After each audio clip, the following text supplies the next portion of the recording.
All right. So, welcome everybody to the Sentinels of Liberty podcast. I am your host, Redbeard, and I greatly appreciate all of you taking the time to stop in and check out the podcast. Tonight might be a little bit shorter. I'm flying solo tonight. So, what I'm going to basically do is I'm going to go through a couple of the subjects and a couple of the conversations that I've had previously, just to kind of see how things have parsed out since we last talked about them. So, as always, really helps if you like what it is that you hear, you like the content, whatever the case might be.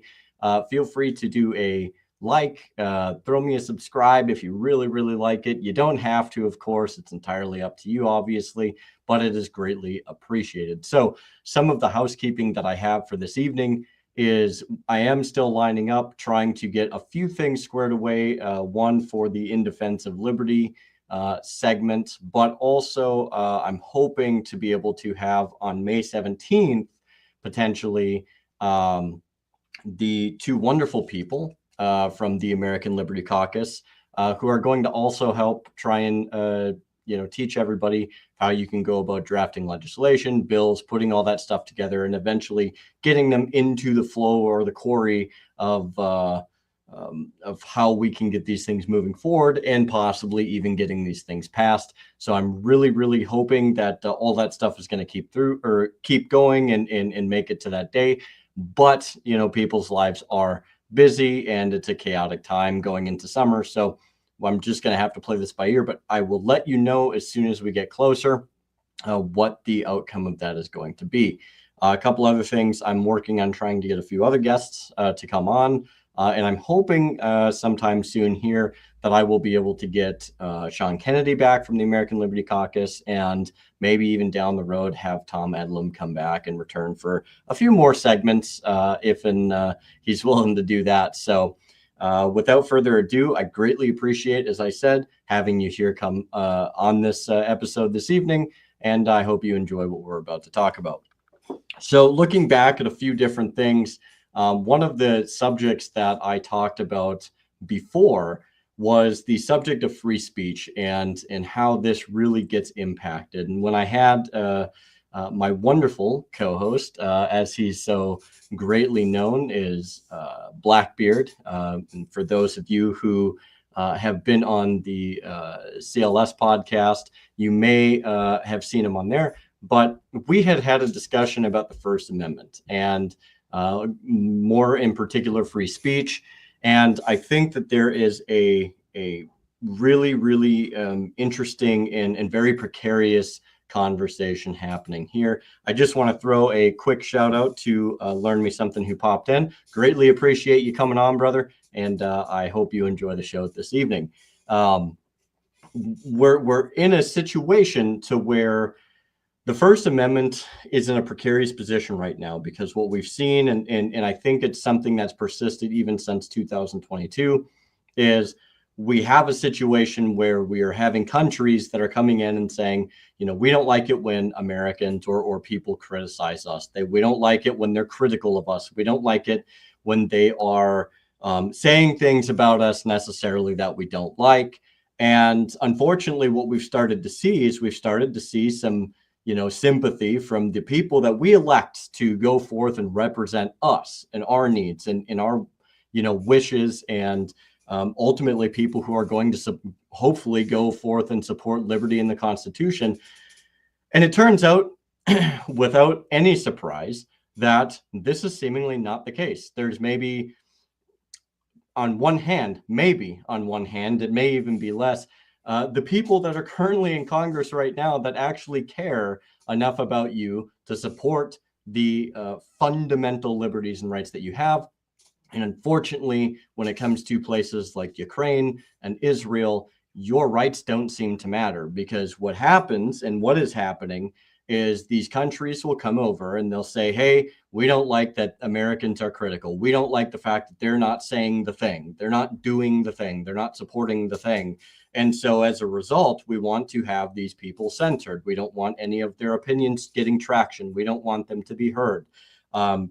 And for anybody that is an American that lives in the United States, this is totally antithetical to who it is that we are as Americans. This is antithetical to the Constitution, but more importantly, it is antithetical to the very rights and liberties that we have that our founders knew were inherent, not only naturally, but by God. And these are things that that I think are very, very much on a precarious ledge right now. We have congressmen, we have people within our government that are leaning towards the idea of censorship and leaning towards the idea of even going in so much as potentially, legal action, depending on who you are. I mean, even in so much as a person having an opinion. And I know that this is a very, very hot take, but a person having an opinion that isn't necessarily a citizen here, that is critical of one country or another. And we're going out of our way to deport these people. That doesn't make any sense at all. That's not what a free society does. People have the right to speak their minds and to give their opinions and to do all of these things. And granted, yes, there are consequences with that. There's consequences for the things that we do. But when it is simply going about and stating your opinion, and there's nothing that is caustic, there's nothing that's aggressive or anything like that, even if you don't like it, even if it's in the realm of hate speech or something that's along that, it's still speech that you are allowed to say. You are allowed to espouse these opinions. It doesn't make it right. It doesn't make it good. It doesn't necessarily mean that it's the proper thing to do. But in this country, in the United States of America, we have rights codified in the First Amendment that protect our ability to be critical, not only of our own government, but of governments around the world. And it is our representatives' job to protect, uphold, and defend our rights and liberties. Full stop. We do. These individuals are not, they do not, they don't answer to these other countries. That's not how this is supposed to work. And unfortunately, they do. Unfortunately, you have people that sympathize with these opinions of people from these other countries, and the fact that some Americans have an opinion that doesn't necessarily align to it. And unfortunately, they are willing to sell you out and strip your rights away and harass you and bully you into taking on an opinion or a position that, one, you don't feel strongly about, but also that supports their disposition. It supports their agenda, and it supports something that in its entirety is antithetical to who we are as Americans. And I find this completely abhorrent. And unfortunately, as much as I wish that these things had changed, unfortunately, these things aren't changing. As a matter of fact, what we're finding is some of these things are picking up steam, and it's becoming something that is seemingly becoming more widely accepted and more widely adopted. And this is a very, very precarious time for the First Amendment in general, but for freedom of speech in particular. So I want people to kind of really take an evaluation of the things that are going on and step back and really evaluate, like, do these people actually represent me? Do these people represent my liberty and my rights when they're sitting here telling you, well, you're this if you espouse this opinion, or you're this if you do this, when it's simply providing an opinion? Doesn't mean that there aren't people out there that aren't bad people. It doesn't mean that there aren't people out there that maybe have bad opinions. But in the end of the day, you have the right and the liberty to speak your mind. That is not a crime. That is not something that is wrong, and it is not Congress or anybody else's in government, in our representative government. It is not their responsibility to support a foreign country. It is their responsibility to support us as Americans. And so that is where I wanted to kind of start my opening, because I feel that it is an area, truthfully, that is very, very much under attack. And I think there's a very good segue that we can go from here. I'm going to take just a moment here and read a comment. And matter of fact, I'll bring it up. Learn me something, or when we don't want to pay their bills, for them to pay their military. Exactly. And this factors into an entangling alliance, something that Washington and several other of our founding fathers and many, many prominent revolutionaries were completely against. Entangling alliances is practically a suicide pact and a death sentence for anybody who gets involved with these things. And honestly, what you end up getting is you get a situation in which these people start to garner so much influence that they start to influence the way that we are governed here in the States, and our supposed representatives start doing the things that these countries want to do, as opposed to supporting the liberty and the rights of the people. And that in and of itself is a complete violation of not only their constitutionally ordained delegated authorities and duties, but it is a complete violation of the compact between the people and our government. And so this is something that I think is spot on. Absolutely. It's a complete violation. Now, one thing that I saw pop up, and it kind of adds to this conversation, I don't know that I hit on it before, but we have a situation in which in recent times, and I'm not going to get super deep into this, but recently there was an interview or rather a debate on the Joe Rogan podcast between Dave Smith and oh my goodness, I'll think of the name, but he's considered to be an expert. And it's really, really unfortunate that what it ended up being devolved into is a situation in which there's this notion that if you're not an expert, then your opinion on a certain subject is invalid. It's seemingly, it doesn't matter. You shouldn't be talking about certain things. You're only stoking the flames or the fireworks of misinformation or disinformation. And it's one of those subjects or one of those situations rather, in which there's this opinion that if you don't have a proper education, if you've never been to a place before, if you've never experienced a certain thing, God forbid you have an opinion on something. God forbid you can even espouse an opposing point of view without ever having to have done it. And what's wild to me is if that's the case, then how is it that people can read something via history and never having been to history, if you to those certain points in history, and then have an opinion on it? People have their opinions about World War II. People have opinions about contemporary events.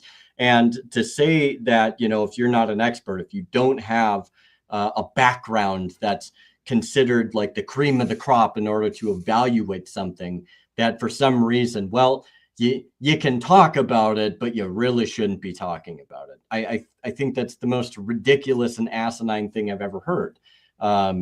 We have this country, the United States, is a society or was founded on a society in which people had the ability to express ideas, express opinions, and from these things, whether they were experts or not, we grew into a country that started to mature, that started to make advancements, that started to evaluate the way that we did things in sometimes not such a great way, but in many times in a much better way. And I think if we simply rely on things that the quote unquote experts always say, then we're going to get ourselves into a situation that is going to be kind of like shooting ourselves in the foot.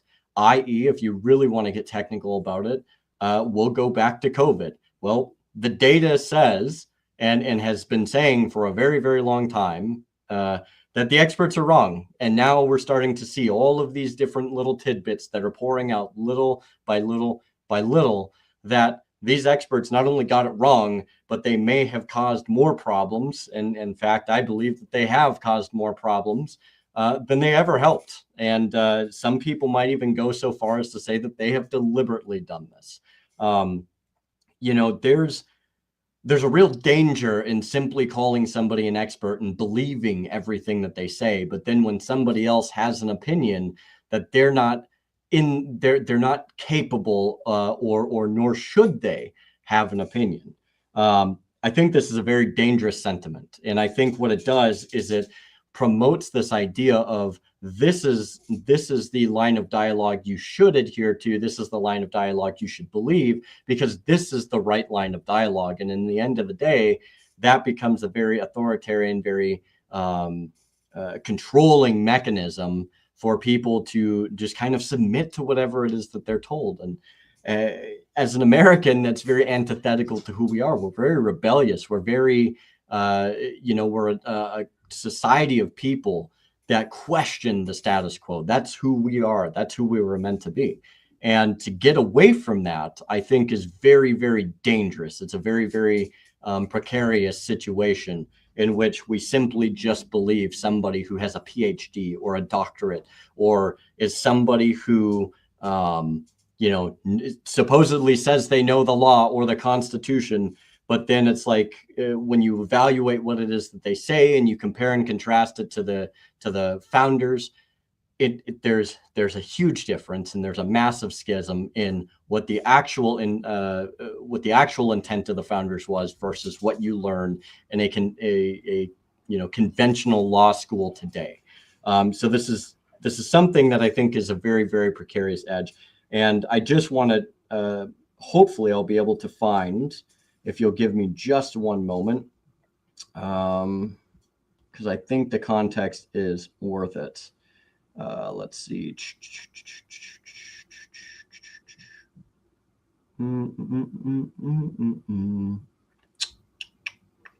I'll have to go back here, because I want to actually get the guy's name in here, because I think it's disingenuous to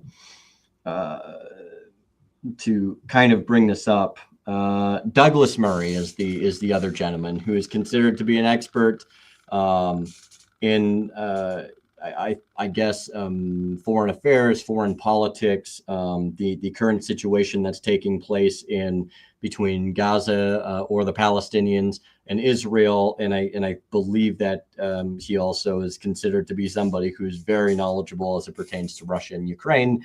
And the prevailing argument was, how can Dave Smith, a guy who's a comic and a podcaster, how can anybody take his opinion seriously? He's not an expert. He hasn't been to these places. He hasn't done this. But at the end of the day, he still has the ability to provide an opinion. And that does not mean that Douglas Murray is right. It does not mean necessarily that Dave Smith is wrong. And nobody, especially in the age that we are in, with so much information at our disposal and our ability to go through and to evaluate information, nobody can be ostensibly entirely wrong or ostensibly entirely right, at least in terms of, like, if they're going and perusing a load of information and they're trying to make the best assessment of it possible. I believe that people that take the time to truthfully invest themselves into learning something has the ability to be very accurate, very genuine, and very right and factual if they invest the time into it. You don't need to have this marker of being an expert, or this marker of having gone to a college to be considered an expert. You can be very well read without having to do these things. And so that's one of the things that I think is very problematic, because there is an argument that really on its face is becoming, we have to do something about people that are espousing opinions about things like Ukraine, or things like what's going on in Gaza, or things that, are, if you haven't been there, you don't know any better. I think that's, I, as well as many other people, think that that's one of the most ridiculous things in the world. And all I see from that is further censorship on top of what I had just explored in my opening kind of tangent or statement. So I just want to go back down the line here on comments here. Learn Me Something is making a couple points, like when Fauci said he was science. Yeah, Fauci is one of the people of all time. I'll say that much. And we have the ability to observe and or research. We do 100%. I mean, if it's not the internet, you can certainly go to a library, and well, I think a library may potentially, in today's age, I'm not saying this is the case entirely. the library might be a little bit behind, but in the end of the day, like there's still a lot of very valid information that can be found in books that are a little bit older. And oftentimes, if you go back and you research through the internet, there are a lot of documentation, news articles, and a lot of different things that might be dated, but might be still relevant to the conversation. So absolutely, I totally agree. Everybody has the ability to learn something, to get better read and more educated on a subject matter, to be able to have a competent conversation. There's a number of conversations that are outside of my wheelhouse. I have no problem saying that economics is one of them. And so whenever I get the opportunity to have a person like Tom Edlam on, I think it's great because he has the ability to expound on things. And I know that having someone like him, you guys are able to learn something. I'm able to learn something. And I hope that with each and every time, I get better in being able to provide a more clear and concise and capable conversation for the guests that I have on. So yeah, I think there's a huge issue when it comes to media and when it comes to people being able to have opinions and very much in the realm of the First Amendment. I think we're seeing a very egregious attack on the First Amendment, and this is something that I think has only gotten worse since the last time I have talked about it. Now, there's another area that I would really like to kind of dive into. And this is, I'm going to briefly discuss it because what I would like to point out is there is an organization, I'm not sure if all of you are familiar with, the 10th Amendment Center. They do a really, really in-depth overview of this subject, but I want to kind of just give you a taste test for it and kind of give you my thoughts and my opinions on the subject, as it were, because I think it's a very important subject that all of us could benefit from having the conversation on. And this is essentially the war powers. Now, where are the war powers? Okay, the war powers are in Article 1, Section 8, and it goes something like this. The Congress shall have the power to lay, to declare war, grant letters of marque, reprisal, and make rules concerning the captures on land and water, to raise and support armies, but no appropriation of money to that use shall be longer term than 2 years. And so Article 1, Section 8 covers a lot of different things, but essentially there was a general perception that our founders had as it pertained to the war powers. And in the founding era, dictionaries and other sources, there are certain things that they do tell us. And when the Constitution was approved, the word war consisted essentially of any hostilities that would be initiated over by a sovereign over opposition.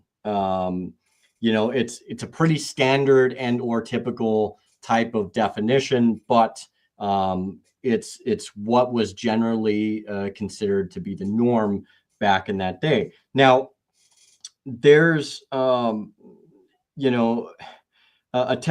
typical dictionary definition was somewhere around like essentially summarized also as the exercise of violence under like a sovereign command, if you will. And so what you're starting to see is it's always a sovereign against like an oppositional or somebody that is contrary essentially to our position. And so we'll go back. The exercise of violence under sovereign command against such as opposed, which is from Barlow's Law Dictionary 1772 to 73. And there's a few other examples, I think, that will kind of help create a picture. And the 10th Amendment, like I said, does a really, really good job of being able to create a much better, clear, and concise point of this. But I just want to share a few things that I think are relevant. So Thomas Sheridan's Complete Dictionary of the English Language, published in 1789, he said that war is the exercise of violence under sovereign command. Like there isn't what you've noticed about these two dictionaries is there isn't really like an amount that's suggested, like, oh, like this amount constitutes like what war is. This amount is too little for war. This amount is just right for war. No, it has nothing to do with that at all, but rather it is simply this notion that it is the exercise of violence under a sovereign command against essentially an opposition. And I think that's really, really important for us to understand as we're moving ahead. So when we look at this particular subject further, and you'll see where I'm going with this, in Samuel Johnson's 1773 edition of his Dictionary of the English Language, war may be defined as the exercise of violence under sovereign command against withstanders, force, authority, and resistance being the essential parts thereof. So again, violence under a sovereign command against opposition, and there's no real definition, if you will, or metric for the amount of violence. There's no suggested metric or level for what it is that's constituting war, or the scale of war, the scale of violence that exists. It's coming back around to this notion that it's not constituting a metric in which you can use to say that what is war and what isn't war. They considered any violence whatsoever from a sovereign command against the opposition, against withstanders, force and authority and resistance are all encompassing, and it does not limit it, or it does not place a certain amount of violence that is required to be considered war. And this was something that our founders very much tended to agree on, at least in terms of Washington, Adams, Jefferson, and Madison. So it could be something as simple as a single bomb that is dropped on a country, and they considered that to be, or a people, they considered that to be war. They considered that to be very, at its simple, at the very simple notion, an act of war.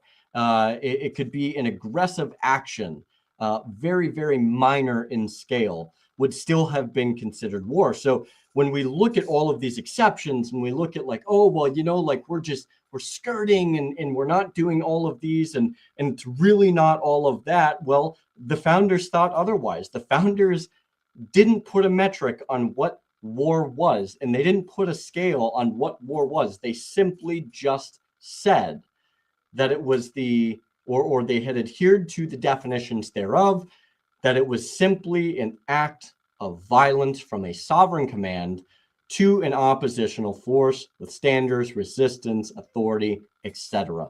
And so when we look at the conflicts that are going on, and we look at what is going on over there, if the United States, for instance, right, because we're talking about the founders, if the United States is party, essentially, if we are using force, if we're using violence in any capacity, because again, there's no scale, in any capacity, it is considered war.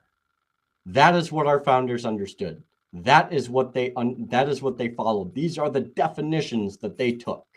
And so if people want to say that, well, we're following the Constitution, we're doing this, we're doing that, well, I would argue that we need to go back and see how this country was established and understand what it is that they fundamentally understood in terms of the powers regarding war, declaring war, making war, and even in so much as understanding treaties and the ability to defend our shores. Now, there are some areas in there that, again, I'm going to push you to the 10th Amendment Center, because Michael Bolden does a fantastic job of going even further than this, as it pertains to the president and the ability for him to, defend the country during certain circumstances. But I digress.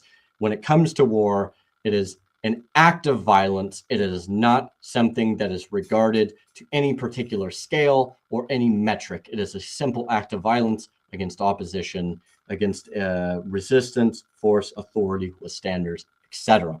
Now, we have to look at what our role is on the world stage as it pertains to war. Where are we dropping bombs? Where have we fired a gunshot? Where have we taken violence of, violent action against other people? Because if we're going to go based off of what they understood, and if we want to be constitutional, if we want to be proper, then we need to really evaluate what it is that we're doing, because I am here to tell you that we are probably embroiled in more wars than most people realize. And I think this, in conjunction with the whole push to control the narrative, to tell people you can't say this and you can't say that, and you can't have these opinions, and if you have these opinions, well, we're going to threaten you with some type of legal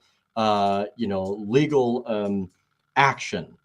I think this becomes a very, very precarious situation, my friends. And this is a situation that is wholly antithetical to liberty. It is antithetical to who we are as a country, as Americans. And overall, it is ultimately going to lead to the deprivation of our rights.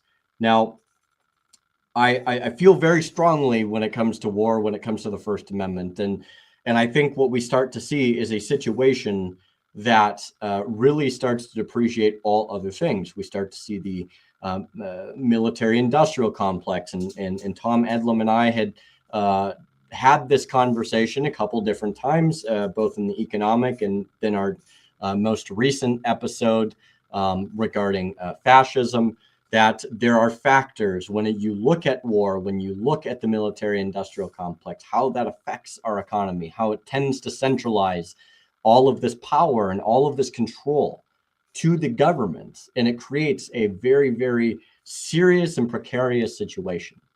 There are factors and there are markers of fascism that do exist in this country that Tom and I had discussed. And if you haven't seen that episode yet, I would highly recommend that you go back and you take a look at that discussion because it's a very good discussion that I think a lot of people could learn from.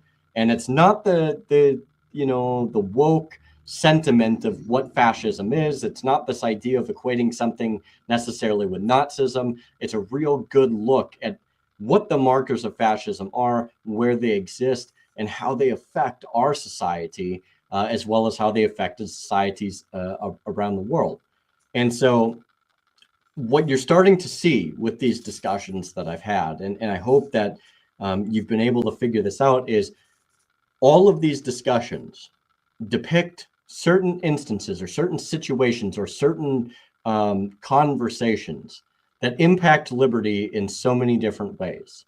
And some ways are a lot more obvious. Other ways are maybe not so obvious, but they all do come around to this whole central notion that the government is trying to consolidate their power, consolidate their control, and end this, or to this end, rather, you lose liberty and you lose your rights. And, I have to kind of transition here to a little bit more of a bright and hopeful perspective. I think what we really need to focus on, I've been a huge advocate for this for a long time, is really getting involved at our local level, getting involved in our states, getting involved with worthwhile organizations to help bolster and create a good defense against federal intrusion. I recently had an episode, I believe it was episode 5, where I had talked about the supremacy clause and federal supremacy, and how the federal government has this idea that it is always supreme, no matter what. And you have these federal supremacists that have this idea that, that the federal government is right and they can do whatever they want and they have the ability to do whatever they want. But in fact, this is not the case always. This is not the case every single time that the federal government wishes to do something, but rather that the federal government and what it is that they do is only supreme so long as it is constitutional, as long as it's consistent with the Constitution. So there really are certain things that I think we really need to have a good introspection on as Americans, and not just as Americans, but I would ask that people even from across the pond or in other places to take time and to really consider what it is that your government's doing. Are they actually preserving your rights or liberties, or are they trying to deprive you of these things? And if so, then where is it that you can start to make a meaningful change? Because meaningful change does not happen overnight. So we have to get educated, we have to get active, and we have to find people of like mind. And this is one of the biggest reasons that I started this podcast, for instance. So I just want to go back just a little bit back to like the supremacy clause section of this. There is this argument, and I had talked about this previously. There is this argument that, the federal government is supreme in all things, all the time. But this is obviously not the case. It is a clause that is taken grossly out of context and is often abused in order to consolidate power. Now, one of the areas that I think is very, very important to understand is the realm of the 10th Amendment. The 10th Amendment is a very, very powerful amendment. It essentially is an amendment that provides more power to the states and the ability for the states to disagree, the ability of these states to dissent, to things that are not constitutional, to things that are an act of usurpation, and to ultimately protect the rights and liberties of the people within their states, their constituencies. Each state has and was founded as having the sovereignty of an independent nation. We are essentially a collective of a number of different nations. And as such, when you look at the power structure of how the United States is, where does the power come from? Okay, so at first, and I'm going to put it at the top, there's the people. And then you have the states. And then you have the states that create the Constitution. And then the Constitution, from its inception, has created the federal government. The federal government has the least amount of power. It has very few and defined powers that are expressly defined in the Constitution and provides the parameters in which they can operate. And I think that this is very important. So if we look at how to fight back against something like the usurpation or the abuse of the supremacy clause, then what we have to do is we have to fundamentally understand what that clause is. We have to fundamentally understand what the role of the states is. And you also have to fundamentally understand what your role is. So I know that this was a lot in roughly about 40 minutes, but I really wanted to try and hammer home a few different subjects that I feel very strongly about, that I think we still see a pretty sharp battle over. And I think that this is something that we're going to see for a very long time. And I think that these are areas that must be evaluated. They must be have some action and movement in, because if we don't, what we're going to see is ostensibly worse conditions. We're going to start seeing situations where there's going to be an increased loss of liberties, an increased loss of rights. And before you know it, we're probably not even going to recognize the country that we're in. One more thing that I want to try and hit on a little bit, it's a tad bit on the economic side, but I think it makes I think it's a worthwhile conversation to have just briefly on the subject of tariffs. Now, I don't claim to be an economic expert. I don't claim to be an expert as it pertains to tariffs, but I remember that there was a situation it was a couple weeks ago where I believe Trump was stating something along the lines, and again, I don't remember it entirely, but it was something along the lines of how great the tariffs worked in the mid 1800s and how, the country was so prosperous and all of these different things. And I believe I may have brought this up during the conversation I had last week with Tom. And, I couldn't help but to think, I was like, wow, it almost sounds too good to be true. And then I had, I'd listened to a podcast that Dave Smith had, or an episode that he had, and I listened to kind of what he said, and and I looked back after he had kind of made some remarks about the tariffs at that time, and he was, and I totally agree with him on the notion that, like, okay, well, the reason we were prosperous is because we didn't have the Federal Reserve. I totally agree. We didn't have the income tax. really in the way that we know it today. There was an income tax that was raised around the time of the Civil War, but I digress. We didn't have the income tax. We didn't have the burdensome regulations. We didn't have the overreaching government the way that we do today. We didn't have all of these ostensibly overarching systems and these agencies and all of these things that are now in their inception today, that were depriving us not only of our own funds, but of our rights and our liberties. And so when you look back at it, it wasn't even so much the tariffs as it was the fact that they had ostensibly far more liberty, and they had ostensibly far more rights than we do today. They weren't taxed as much. They weren't overburdened with regulations. They didn't have to go through ridiculous bureaucratic systems and checks and balances, or lack thereof, I should say, just to start a business, to buy a home, to do all of these different things. And so when you look at it, yes, like Americans were far more prosperous back then. They had the ability to have gold. They had the ability to have a savings account that wasn't going to be drained right away if something horrible happened. They had so many different systems in place that were beneficial to the people as opposed to non-beneficial, that were, or injurious, rather. And so it's not even a fair comparison, and it's one of these things that I think that Trump gets really wrong. You can't tariff your way into prosperity. You can't tariff your way into getting something better, and it surely does not bring companies back to the United States. And it, moreover, is a tool and or a mechanism, rather, of economic war, than it is anything else. If you want to bring prosperity back to this country, you have to take away things like the income tax, the Federal Reserve. You have to deregulate a lot of things. You have to get rid of a lot of different agencies. You have to start loosening the noose on the American people's neck, instead of just sitting here and saying that, oh, tariffs are going to fix things. This is not even true in the slightest. Yes, a tariff can provide perhaps maybe a marginal benefit, but in the end of the day, a tariff is a tax at its heart. It is a tax that does affect the American people. It does affect the person that gets the tariff. But in the end of the day, it's not the mechanism of prosperity that I think Trump thinks it is. And when you look back at the conditions for the time that he says that he loves so much, and I'm not saying he's a bad or anything like that. What I'm simply doing is I'm picking apart the argument that he's using, which is ostensibly just not right. It's not correct. And I think we have to be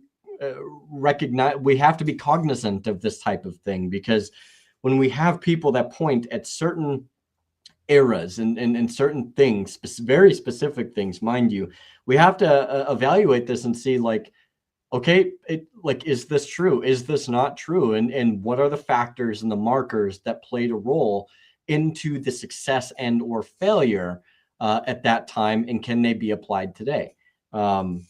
There's a lot that you can go in on there, and I think that when we look at the economic situation and we have all of these factors, again, the tariffs are not going. It's not going to work, especially when you continue to just kick the can down the road. In the continuing resolution, we're looking at a $1 trillion military budget, right?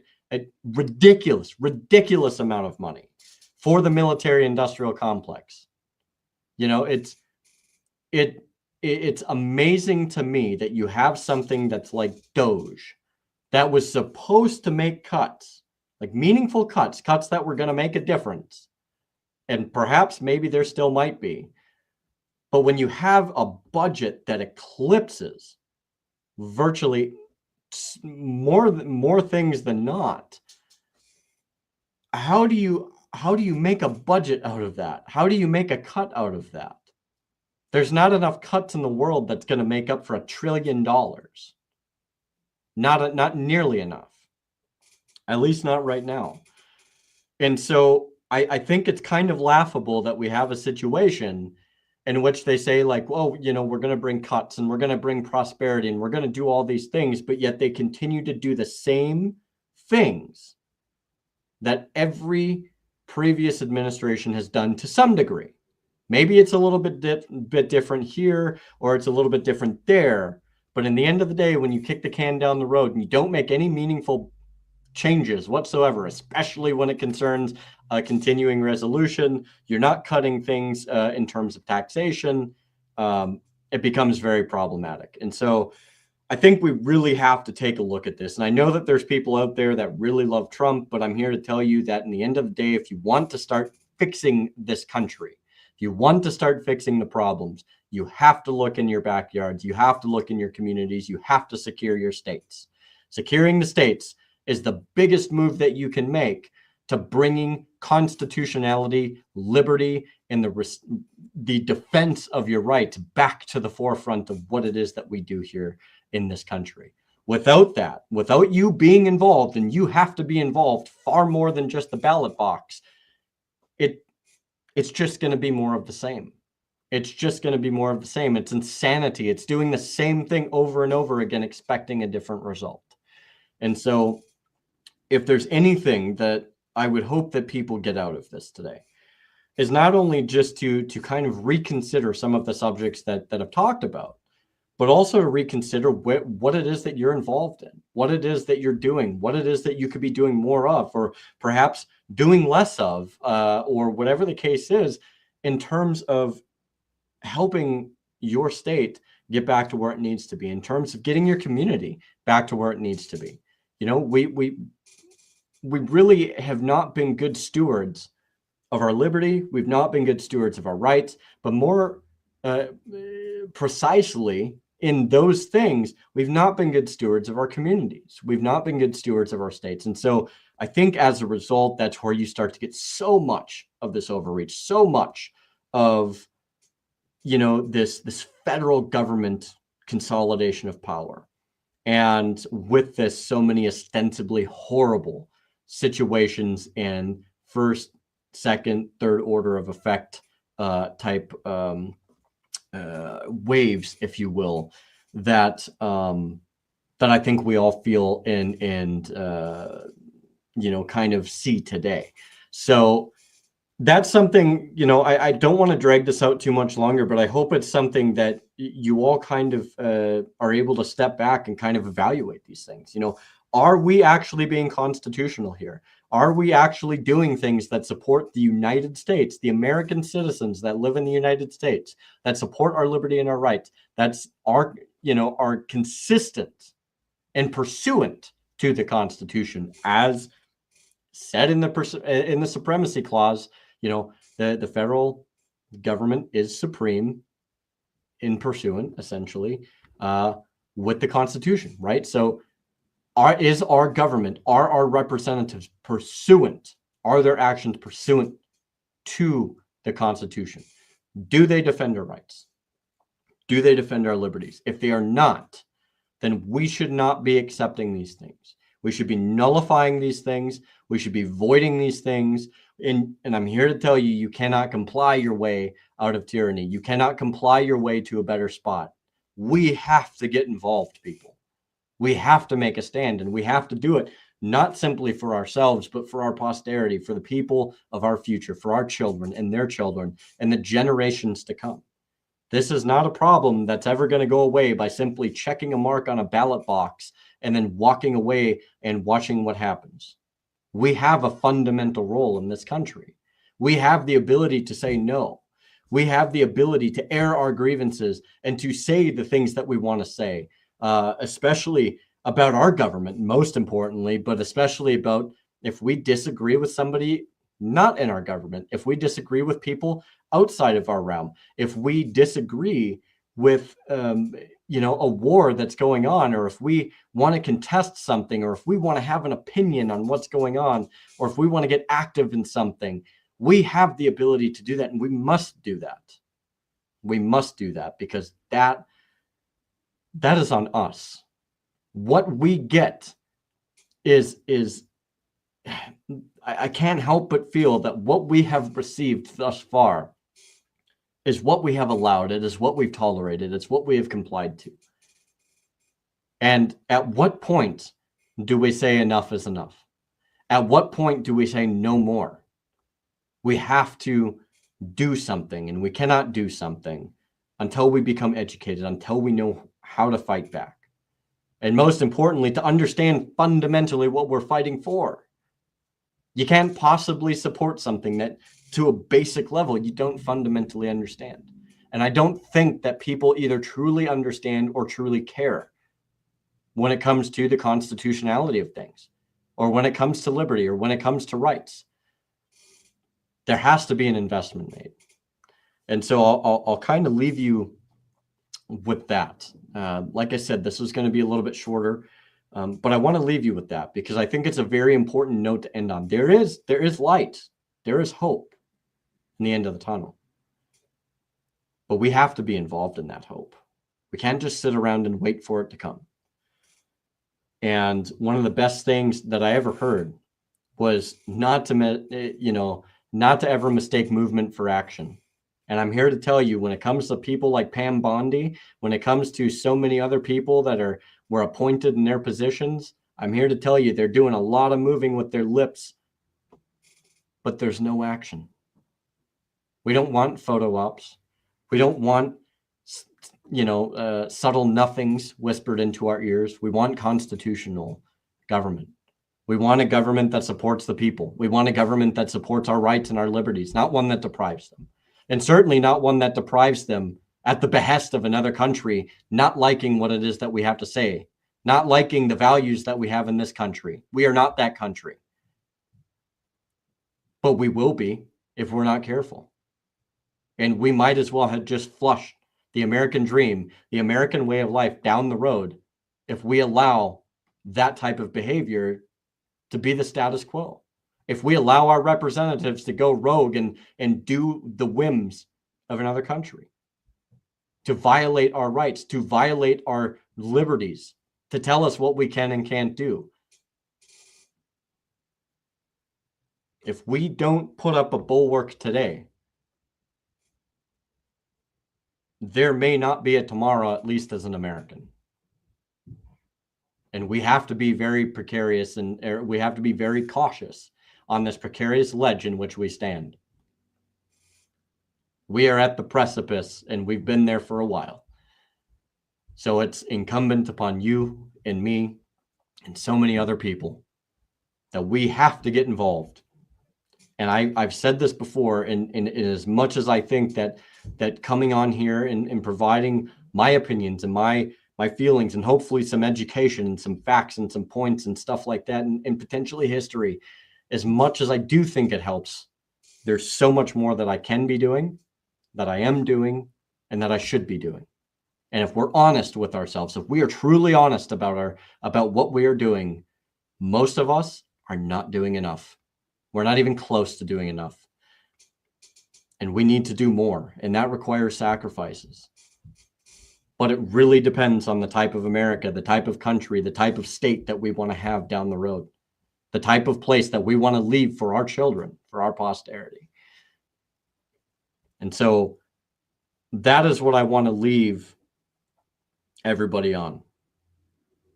Are you willing to bear the cross, so to speak? Are you willing to pick up that mantle, that cross, that responsibility, to take the time out of your life, to have a little risk factor in there for the betterment of your state, your community, your country, to leave your children with a better place than when you found it? Or is it too inconvenient? There's a lot that people can do, and you don't have to drive 100 miles away to do something. You don't have to, take a 1 week trip to go somewhere. There's a lot you can do right in your backyard, right in your own communities. And it just takes one spark to ignite a flame. And that befalls on you. So I challenge you, what is it that you're willing to do for a better tomorrow, for a more liberty-oriented country, for one that preserves the rights of its people and defends its people as it should? That's what I challenge you. That's the question I pose to you. So with that being said, I really and greatly appreciate everybody that takes the time to come here and to hear the things that I have to say. I know none of you have to, but I hope that you get something out of it. I hope that this little bit of a recap, and granted, I didn't talk about everything, but I tried to hit some of the more important points that I felt were worthwhile bringing up.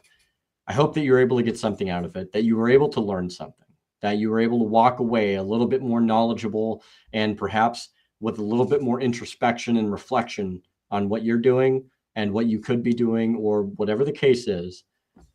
And it's my hope that as we move forward, that things start to turn around.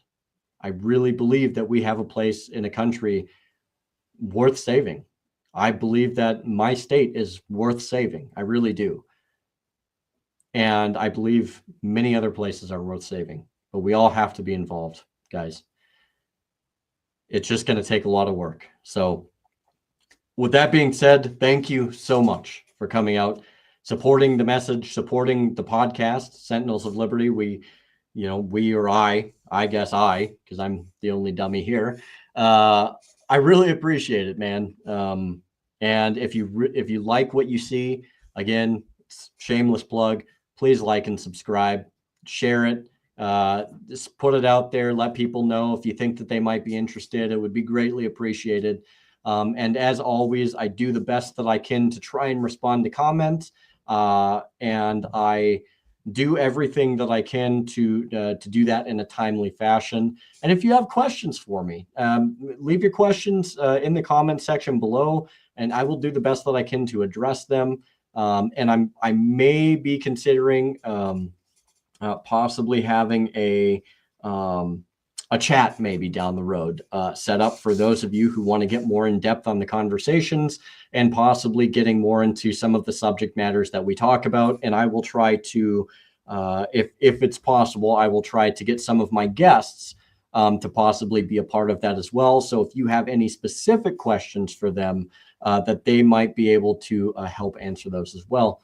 So look, in Liberty, I think we can do this, and we just have to make sure that we are persistent, that we never give up, and that we always focus on the light at the end of the tunnel, because it's there, even if it's a cave-in. So God bless. Have a great rest of your night, and I will see you next Saturday at 1700 Central Daylight Time on the Sentinels of Liberty podcast. Go in Liberty, my friends.